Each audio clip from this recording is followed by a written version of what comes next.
Hello, with the new year now starting, this means that just like Steamboat Willie, Mickey Mouse, and Winnie the Pooh, more things will be entering the public domain. I can almost smell the soon to be horror games and movies that will most likely be announced. Hello, what's up, and welcome everyone. My name is Miss Quinn, and I hope you all had a wonderful New Year's if you celebrate.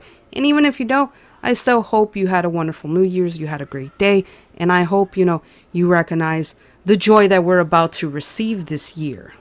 Now, starting this year, we had a new version of Mickey Mouse, and yes, that's right, you're not mistaken. You see, the 1929 saw the addition of the Carnival Kid, which bears a close similarity already to the Mickey Mouse that we know. And if anyone has been with me for over a year now, you'll remember of a video that I posted right at the start of 2024. Now, it's a game called Infestation Origins, which had a different name, but they updated it due to certain, things that they found out. Anyway, they're using the Steamboat Willie Mickey Mouse.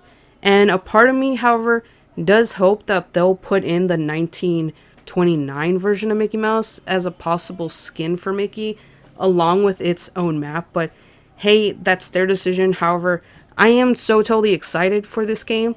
If anyone wants to know about the current state of this game, they are currently on early access on Steam, so you can always check that out if you want.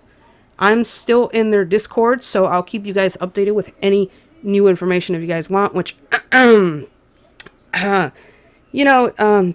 if you're watching this, I would love to interview you.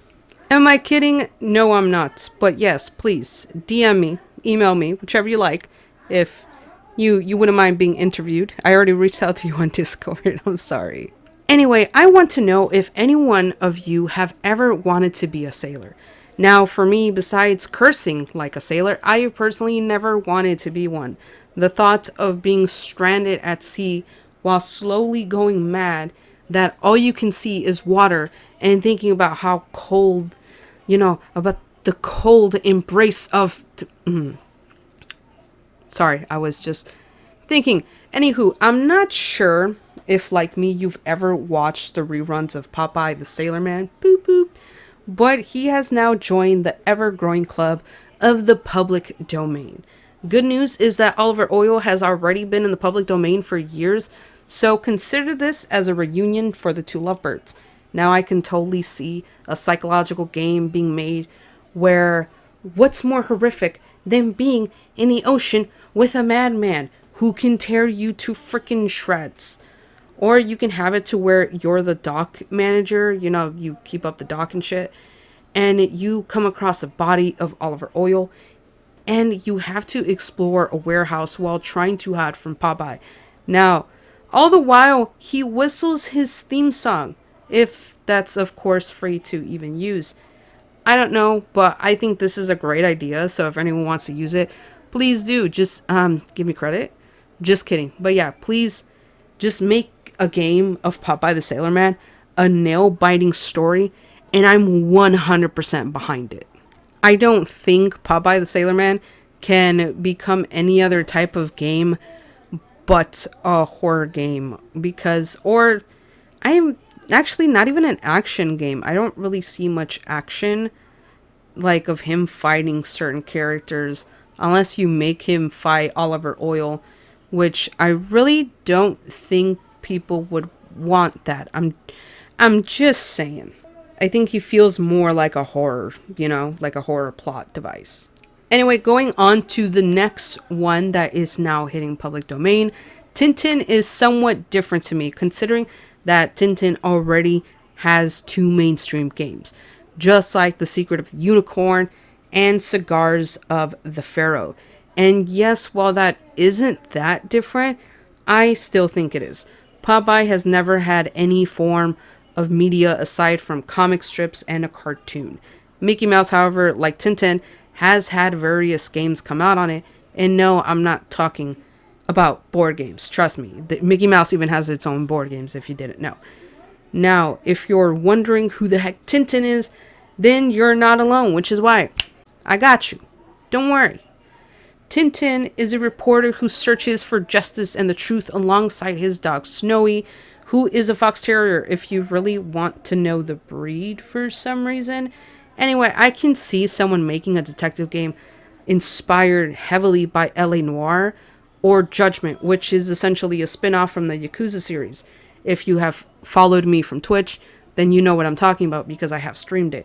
But even if you haven't followed me on Twitch, which you totally should, you should still know this game. It's a really great game. It's from the Yakuza series, which is honestly a great series on its own. I heard a lot of really good things about it. Never played it myself, I'll be fairly honest with you. Anyway, have Tintin follow a case closely because, of course, writing a paper on it, but, you know, have him get upset when the case was thrown out due to the lack of sufficient evidence. But, you know, just have it not sit well with him.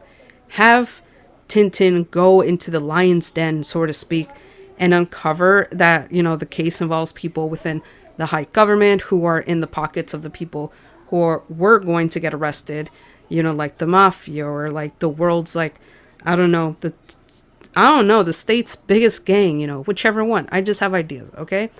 Anyway, have Tintin get captured and have to switch to playing as Snowy, you know, the dog, in order to help him escape. I don't know. I have a lot of ideas, okay, but I obviously don't make any games, so I have no idea. But there is already a comic book, at least, in development, and you can check it out on Kickstarter. Yes, that's right, you heard correct. Fabrice Sapolsky, which I really hope I pronounced correctly, has announced The Big Lie, which is said to be launching soon. Now, from the looks of it, Fabrice has already had one other successful launch, and I like it. It had a total of 251 backers, which has a 3 out of 5 star review if you do check on the ebook section, and another book he co-made with a David Hein, which has a 4.5 star review out of 498 reviews. Oh my god, if you realize how many takes I had to make just to get that one sentence. Guys, I needed water. Anyway, enough about me. It looks like he's very good at creating noir style works. So it should be very interesting how this turns out. Though, like I said, he has experience in this. However, someone please make a game out of this. Tintin just looks like a good subject to make a game about, especially you're playing as a reporter who obviously seeks the truth and justice. So it'll make a great game. Like I said, something along the lines of LA Noire and Judgment should be a good combination. I don't know. Like I said, I'm just manifesting that, hoping somebody grabs it and takes it and runs with it. Anyway, I really hope we do get some sort of video games from what we just had come into the public domain. Just please note that only their original versions have entered public domain. None of their recent updates or anything, because we all know when it comes to cartoons, just like SpongeBob has had many different versions as The Simpsons. But no, when it comes to Popeye and Tintin, only their original versions have come into public domain. But until then, that is it for me today. I hope you're having a great start to the new year. I recently started streaming Suicide Squad Kill the Justice League. And yes, I actually bought the game in December because I wanted to give it an honest review. You see, guys, when I say something in a video like, oh, I'm going to do this or I want to do this, I'm not just saying it just to say it. I will do it. I have even bought Star Wars Outlaws so I can play it as soon as I finish with Suicide Squad, so I can give them both an honest review. Anyway, thank you all so much for watching and have a fantastic, fabulous day, and I'll see you all in the next video. But if you want to see me stream anytime soon, the links are in the description to any one of my social media, so please. I'm even on Twitter, guys. A lot of people are getting off Twitter, but I'm still on Twitter for some reason. Anyway, I'll see you next time. Bye-bye.